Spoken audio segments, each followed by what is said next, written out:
Greetings, fellow scientists. I'm Dr. Way. Salutations, young lab technologist.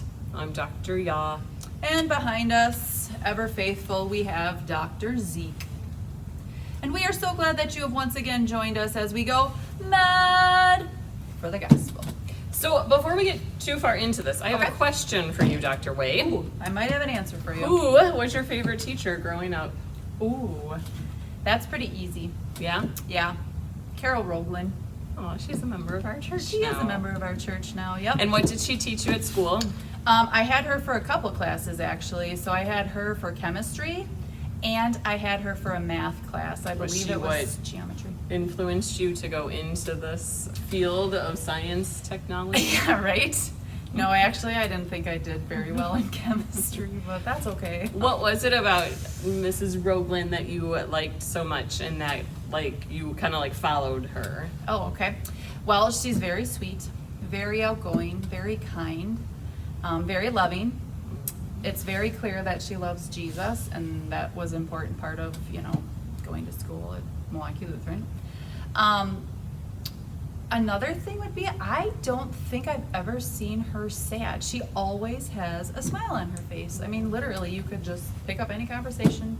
Well, she sounds pass her in the hallway. Yeah, she sounds like a great teacher to follow. Yeah. Which is what our Bible story today is about, is a great teacher that people wanted to follow. They did. And so Jesus knew that his ministry here on earth was eventually going to end. He had to go back into heaven, and so he needed helpers. These helpers were going to be people that spread the word about what he came to do and what God wanted.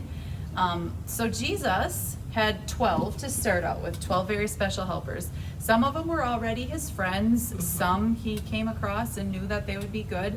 Some he knew needed a life change and to get on course. And so Jesus picked these 12 disciples to help him, and they were his close friends. I mean, they went everywhere together. They spent a lot of time together. They learned from him so that they could then be the mouthpiece and go out and tell others about Jesus. Jesus often used just a couple of words to call his disciples, and it most often was, "Come, follow me." So Jesus' disciples, called by Jesus, and they did their job because they told people about Jesus, and the next generation told people about Jesus, and it kept going until all the way to us. And now we are also called to be disciples of Jesus and to tell others all about him, which is a big job. It is. But I know we can do it. You know why? Because we have Jesus, God, and the Holy Spirit on our side going, go, go, go. We have a great teacher that we can follow. We do. So with that being said, we are going to do a science experiment about following. We're going to make paper follow something. Ooh. Whoa. So are you ready? I'm ready. It's time for science experiment. All right. So for today's science experiment, you are going to need a piece of paper. And what you're going to need to do with this piece of paper is tear it up in tiny little pieces. So can you start with that? I would love to. We already have a little pile going, but if you want to add a couple more to that, Dr. Yah. Just make some little confetti, Yeah. You are going to need a blown up balloon just like this. And for this science experiment, you are going to need a piece of wool cloth. However, it's like 90,000 degrees outside, so you're not going to be wearing wool. And most people don't even have wool in their wardrobe anymore. So if you don't have wool, this is where you also get to do some science experiments, because you get to test different fabrics or cloths that will make a static charge on this balloon. Okay? Yeah, so it could be your shirt, it could be the carpet, it could be a blanket. Sometimes your hair works really well too. Ours isn't working. Ours isn't working because I don't think the wig is, I don't know. Or it's just our brain. I don't know. But anyways, so what we're going to do, blow up the balloon, and we, see my hair is doing a little static right now. I just rubbed it. It's crazy. And scientists at home, I bet you did not know this. A little behind the scenes look here for you. Our lab wall is actually cloth. What? I know, right? Looks so professional. You wouldn't even know.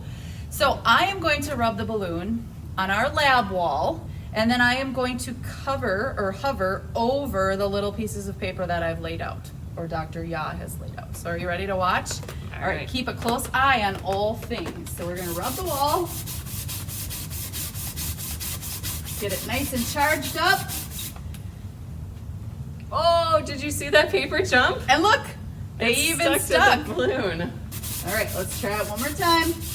Get it nice and charged up. They're like dancing. They are following the balloon. And do you know why this happens? We are making static electricity. We're going to use some fancy words, okay? So atoms are made up of particles, and those particles can be positive, negative, or neutral, okay?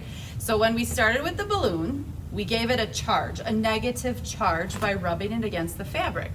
These little pieces of paper down here are neutral. There's nothing going on with them. They're just kind of resting. When we put the negative charge over the neutral papers, all the negative atoms ran away. If you've ever tried to put two negative things like the sides of magnets together, they go away from each other. But as soon as you connect a positive and a negative, right away they go together. So we created a negative charge on the balloon, held it over a neutral pieces of paper. The negativity ran away, leaving the paper positively charged, and those ones that decided to follow came and attached themselves to the balloon or jumped up off the table.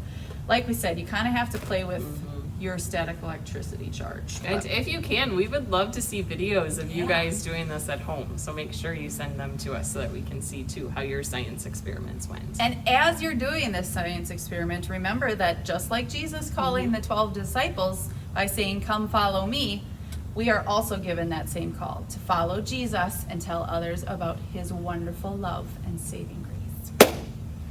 So we hope that you enjoyed this statically electricharged science experiment, and we hope that you will join us again next week as we go mad for the gospel. Have a good one.